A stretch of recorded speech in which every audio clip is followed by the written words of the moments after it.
आज की वीडियो में हम लोग देखेंगे कि डोमेन एंड रेंज कैसे फाइंड किया जाता है। किसी भी फंक्शन का डोमेन एंड रेंज फाइंड करने के लिए आपको कुछ बातों का ज्ञान होना चाहिए, जैसे इनवर्स ऑफ एक्सिस क्या होता है, एक्सप्रेशन और इक्वेशन में क्या डिफरेंस है, रिलेशन और फंक्शन में क्या डिफरेंस है। आपको इन सब बातों का ज्ञान होना चाहिए, तभी आप डोमेन एंड रेंज के क्वेश्चन को सॉल्व कर सकते हैं। अगर आपको ये नहीं पता है तो आप मेरे प्लेलिस्ट में जाकर पहले इन वीडियो को देखें, तब जाके डोमेन और रेंज के क्वेश्चन आपको से सॉल्व होंगे। और हम आपको गारंटी देते हैं कि इस लेक्चर के बाद आपको डोमेन और रेंज का कोई भी सवाल दे दिया जाए तो आप आसानी से कर ले जाएंगे, आपको कोई दिक्कत नहीं होगी कभी भी। तो आप वीडियो में बने रहें और लास्ट तक देखें कि क्या है डोमेन और रेंज।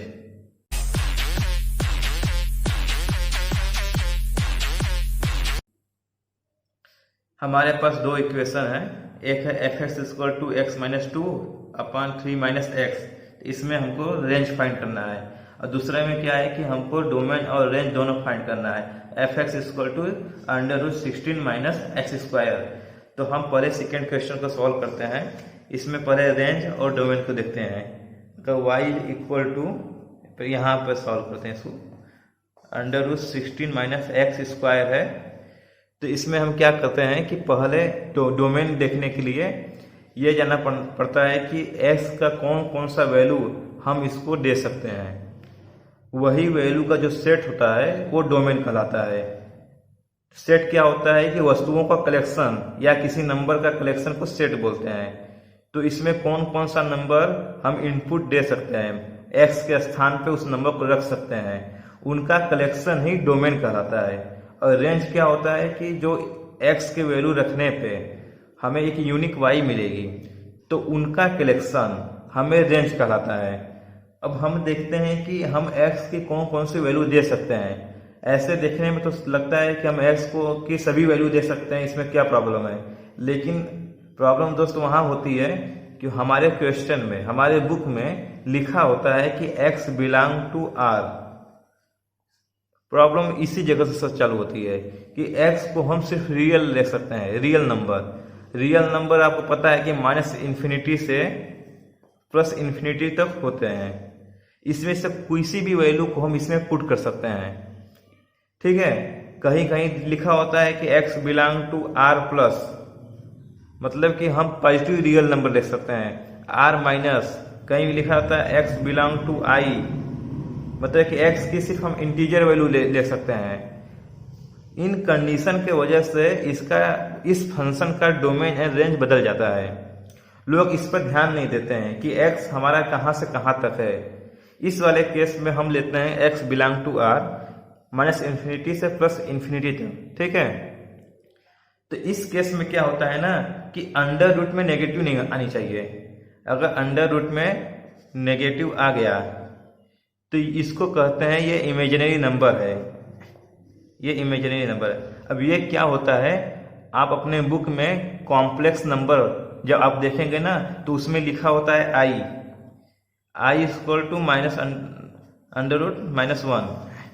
ये जो होता है नंबर, ये आपको जाके आगे बताया जाएगा बुक में। लेकिन डोमेन एंड रेंज के जो चैप्टर है वो पहले ही है, तो लोग बताते नहीं है इसके बारे में कि कुछ और नंबर है। देखिए, आप जो पढ़ते हैं real number, whole number, natural number, उसके अलावा भी एक और नंबर होता है जिसका नाम है इमेजिनरी नंबर। और वो एक्सिस, पता है, वो भी एक्सिस पे ही लाई करता है। आप मेरी एक्सप्रेशन एंड इक्वेशन वाली वीडियो देखिए, उसमें मैंने आपको बताया है। आप प्लेलिस्ट में जाके देखिए, उसमें मैंने आपको समझाया कि ये क्या होता है और कहाँ पर लाई करता है ये। तो इसमें क्या है कि अगर ये जो वैल्यू है अंडर रूट में, अगर ये माइनस हो गया तो ये y हो गया, वो हो जाएगा इमेजिनरी। तो इसका मतलब ये हो गया कि हम तो रख रहे हैं इसमें रियल नंबर, x हम रियल रख रहे हैं, और y हमें मिल गया इमेजिनरी नंबर, ठीक है। अब ये बताइए, बीच में इक्वल का निशान है, तो ये कैसे पॉसिबल हो सकता है कि ये रियल नंबर हम रखें और हमें मिल रहा है इमेजिनरी नंबर, हम दोनों को इक्वल कर दिए। रियल नंबर की अलग दुनिया है, इमेजिनरी की अलग है। अब ये इक्वल नहीं हो सकते हैं, तो हमें कंडीशन लगानी पड़ती है कि अगर हम रियल नंबर रखें तो हमें y भी रियल मिले, हमें y रियल मिले। अगर हम इसमें इमेजिनरी नंबर रखें जिसको हम i बोलते हैं, तो हमें y भी i मिले, ठीक है। ये होता है, हम रियल नंबर रखें तो हमें रियल ही मिले। तो उसके लिए हम कंडीशन जनरेट करते हैं, अलग अलग क्वेश्चन में अलग अलग कंडीशन लगाते हैं, और यही कंडीशन टीचर नहीं बताते हैं कि कैसे लगता है और क्यों लग रहा है। इस वाले कंडीशन में हमारा है कि 16 माइनस एक्स स्क्वायर को पॉजिटिव होना चाहिए, 16 माइनस एक्स स्क्वायर को पॉजिटिव होना चाहिए। तो यहाँ से हम इसको सॉल्व करते हैं। ये सॉल्व करना बहुत आसान होता है, सिंपल इसको ओपन कर दीजिए ए स्क्वायर माइनस बी स्क्वायर के फार्मूले से, ठीक है। यहाँ पे एक और मेथड होता है वेविकर मेथड। वेविकर मेथड आपको मैं अगले लेक्चर में बता दूंगा, अगर आप कमेंट में लिखेंगे कि आपको जानना है तो। नहीं तो बहुत ही आसान होता है, बहुत लोग बताएं यूट्यूब पे, आपको पता होगा तो कोई बात नहीं। यहाँ से आप सॉल्व करके निकालेंगे तो x बिलोंग टू -4 से 4 x की वैल्यू आई। ये कैसे आई, अगर आपको ये जानना है तो आप कमेंट सेक्शन में आप लिख सकते हैं कि सर इसको बता दीजिए। तो हमारा इस फंक्शन का डोमेन हो गया -4 से 4, ठीक है। तो इसके बीच में अगर वैल्यू रखा जाए तो ये फंक्शन का जो वैल्यू है वो पॉजिटिव रहेगा। आइए हम चेक कर लेते हैं। अगर हम -5 रखें, -5 रखें तो क्या होगा, यहाँ पर -5 को स्क्वायर हो जाएगा तो 25 हो जाएगा, 16 माइनस 25 हो जाएगा -9, तो अंडर रूट में -9 हो गया, ये नेगेटिव नंबर हो गया। इसको हम लिख सकते हैं -9i। इसका मतलब कि हम रखे रियल नंबर और हमें मिल गया वो इमेजिनरी नंबर, इसलिए कंडीशन इक्वल का वैलिड नहीं रहा। अगर हम 5 रखें तो भी माइनस में आ जाएगा। हमारी वैल्यू अगर इसके बीच में वेरी करेगी -4 से 4 के, या तो 4 या तो -4 भी रख देंगे तो यहाँ पे 0 आ जाएगा, वो भी कंडीशन वैलिड है। तो हमारा ये पूरा इक्वेशन वैलिड है, नहीं तो ये इमेजिनरी देने लगेगा, ठीक है। तो इससे ही हमें मिल गया ये रेंज, डोमेन मिल गया। अब हम फाइंड करते हैं रेंज। तो रेंज फाइंड करने का सबसे आसान तरीका क्या है कि आप मैक्सिमम और मिनिमम वैल्यू इसमें रख दें और आपको पता चल जाएगा कि रेंज क्या है। लेकिन इस वाले कंडीशन में क्या है कि अगर हम 4 रखें तो भी 0 मिलेगा और -4 रखें तो भी 0 मिल जाएगा। तो इसमें क्या है कि हम इनवर्स ऑफ एक्सिस का यूज करेंगे। अब इनवर्स ऑफ एक्सिस यूज करने के लिए आपको वो वाला लेक्चर देखना पड़ेगा कि इनवर्स ऑफ एक्सिस होता क्या है। ये भी प्लेलिस्ट में हमारे है, तो अब हम यहाँ आपको बता देते हैं, आप देख लीजिए और जाकर उस वाले वीडियो को देखिए इनवर्स ऑफ एक्सिस, तब यहाँ पे आपको समझ में आएगा कि हम रेंज क्यों फाइंड कर रहे हैं और कैसे फाइंड कर रहे हैं। तो अगर हम इनवर्स ऑफ एक्सिस को ज्ञात करना है तो पहले हम लिखते हैं ये इक्वेशन को। इस इक्वेशन को मैंने यहाँ पर लिख दिया, ये है y = fx के फॉर्म में, ठीक है। इसको हम इनवर्स करके x = fy के फॉर्म में लिखेंगे। जब x = fy के फॉर्म में कैसे लिखेंगे, y = 16 माइनस एक्स स्क्वायर। देखिए अगर आपको लगता है ये दोनों इक्वेशन सेम है तो ये देखने में ये इक्वेशन सेम है, लेकिन इसका जो प्रॉपर्टी वो बदल गई है।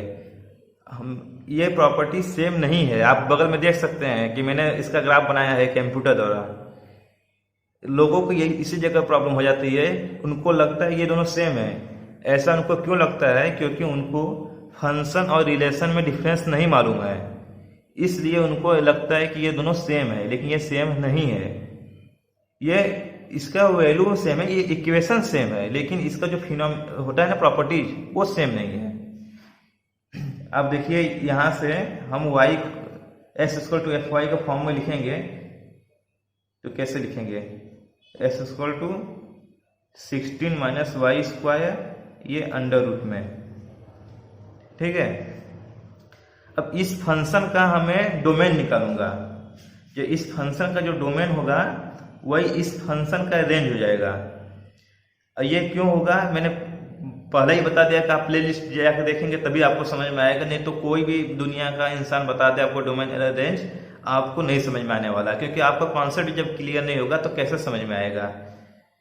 तो यहाँ से 16 माइनस वाई स्क्वायर को पॉजिटिव होना चाहिए। ये पॉजिटिव रहेगा तभी आपका x आपके मुताबिक आएगा, ठीक है। तो आप इसको सॉल्व करेंगे तो इसमें भी वही देखिए सेम टू सेम कंडीशन बन गई है। यहाँ पर x की जगह सिर्फ y हो गया है, तो जाहिर सी बात है कि y बिलोंग टू -4 से 4 आएगा। लेकिन दोस्त ये सवाल गलत है, यहाँ पे ये आंसर गलत है, सवाल तो सही है। पता है हम यहाँ पे एक चीज छोड़ दिए, वो है ये वाला इक्वेशन। इस इक्वेशन से एक और कंडीशन बनेगा कि y कभी नेगेटिव नहीं हो सकता। नेगेटिव इसलिए नहीं हो सकता क्योंकि अंडर रूट में कोई भी वैल्यू रखें हम ये x के लिए, तो वो पॉजिटिव आना चाहिए। जैसे कि हम यहाँ पर पहले ही लगा चुके हैं कि हमारा ऐसा वैल्यू होना चाहिए x का जो ये हमें पॉजिटिव जनरेट करके दे। जब पॉजिटिव जनरेट करके दे तो यहाँ पे ये नेगेटिव नहीं हो सकता, तो हमें एक और कंडीशन लगाना पड़ता है y greater than equal to 0, या तो y 0 हो या ग्रेटर देन 0 हो। ठीक है, तो हम इन दोनों कंडीशन का इंटरसेक्शन लेते हैं। इस नंबर लाइन पे -4 से 4 है एक कंडीशन कि y को वैल्यू होना चाहिए, दूसरी कंडीशन कहती है कि y को वैल्यू 0 से बड़ा होना चाहिए, तो 0 से बड़ा होना चाहिए। देखिए ये दोनों कंडीशन, ये कंडीशन दोनों में आता है, तो इसका इंटरसेक्शन 0 से 4, यही हमारा y का हो गया रेंज। मैं आपको फिर से समझाता हूं कि यहाँ पे आपको एक और कंडीशन लेना पड़ता है कि y greater than equal to 0। ये अंडर रूट में नेगेटिव नहीं हो सकता। अगर अंडर रूट में नेगेटिव हो गया तो y हमारा इमेजिनरी हो जाएगा, तो इमेजिनरी हो जाएगा तो इसका मतलब ये हो गया कि हम x की वैल्यू रियल रख के हम इमेजिनरी प्राप्त कर रहे हैं। आप देखिए, आप 5 रख लीजिए, ठीक है, तो ये हो जाएगा अंडर रूट में -9, तो इसको हम लिखते हैं 3i, y equal to 3i। तो आप देखिए कि यहाँ पे y इमेजिनरी आ गया।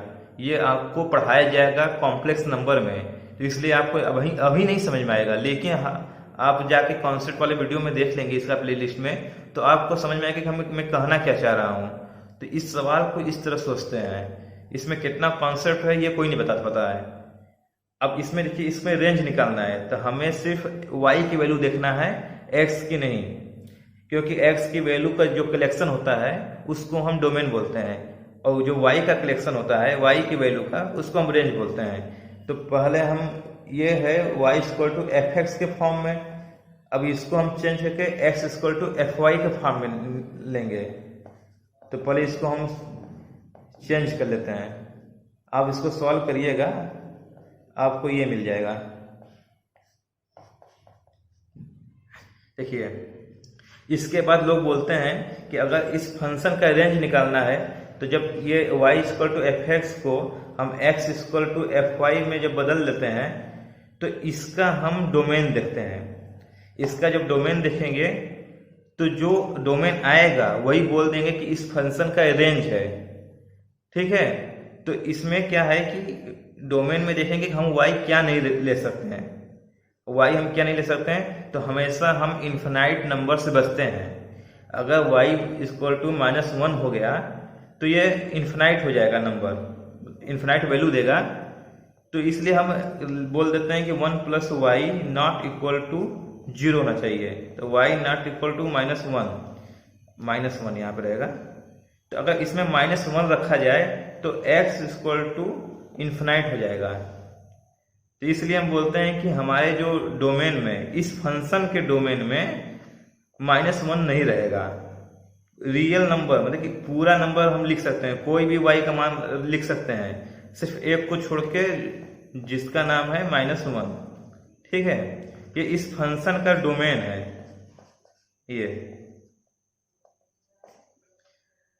अब लेकिन ये जो इक्वेशन, ये जो नंबर है, आंसर है, इस फंक्शन के लिए ये रेंज है।